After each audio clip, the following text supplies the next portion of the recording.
Hello दोस्तों, आप सभी का भक्तिमय चैनल मेरो कन्हैया में आप सभी का स्वागत है।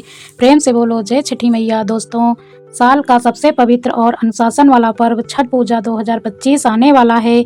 यह पर्व सिर्फ पूजा नहीं बल्कि आस्था, श्रद्धा और प्रकृति के प्रति कृतज्ञता का प्रतीक है। कहा जाता है कि अगर छठी मैया की पूजा सच्चे मन से की जाए तो जीवन के सारे कष्ट मिट जाते हैं और सुख समृद्धि प्राप्त होती है। आज के वीडियो में हम जानेंगे भक्तों, छठ मैया की पूजा विधि कैसे की जाती है और कैसे हमें छठ मैया का पूजा करना चाहिए। कार्तिक शुक्ल पक्ष की षष्ठी तिथि को व्रत प्रारंभ होता है। पहला दिन नहाय खाए स्नान एवं सरल शाकाहारी भोजन।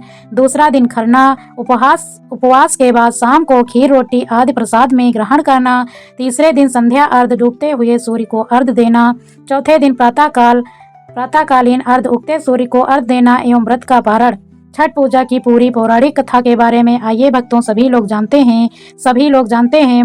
माता छठी मैया आप सभी की मनोकामना को पूर्ण करें और आपका जीवन मंगलमय करें।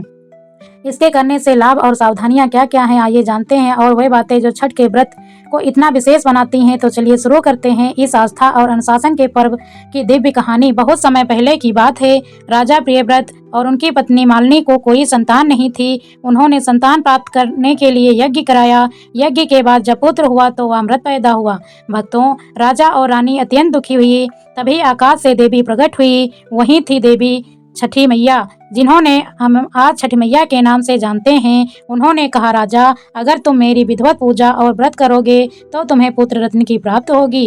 राजा और रानी ने कार्तिक शुक्ल पक्ष की षष्ठी तिथि को व्रत किया और उनकी गोद में स्वस्थ पुत्र आया। तभी से यह छठ पूजा व्रत प्रारंभ हुआ। भक्तों, इसके बाद माता सीता ने भी अयोध्या लौटने के बाद यह व्रत किया। पांडवों की पत्नी द्रौपदी ने भी यह व्रत रखा था, जिससे पांडवों को फिर से राजपाट प्राप्त हुआ था। भक्तों, यह व्रत 4 दिनों तक चलता है। आप सभी इस व्रत को जो मन लगाकर सुनेगा और करेगा, छठी मैया उसकी मनोकामना को अवश्य पूर्ण करेंगी। पहला दिन नहाय खाए, दूसरा खरना, तीसरा दिन संध्या अर्घ जब डूबते सूर्य को अर्घ दिया जाता है, और चौथे दिन प्रातःकालीन अर्घ जब उगते सूर्य को अर्घ देकर व्रत पूरा होता है।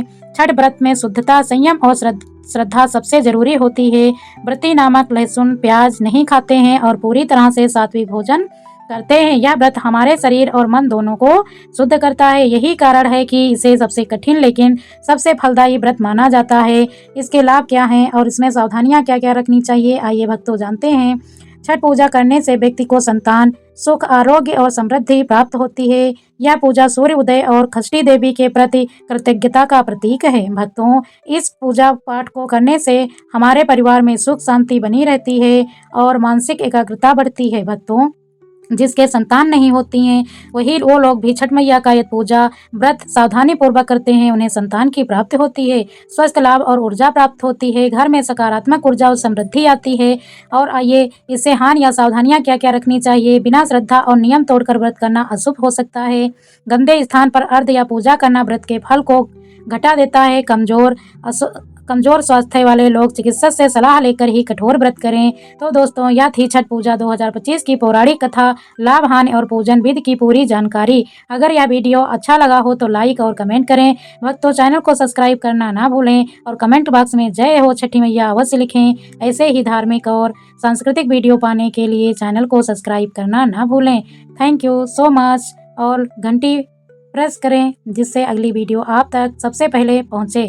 छठी मैया आप सभी की मनोकामना को पूर्ण करें, आपके जीवन में सुख समृद्धि और स्वस्थ की वर्षा करें। प्रेम से बोलो जय छठी मैया की जय हो।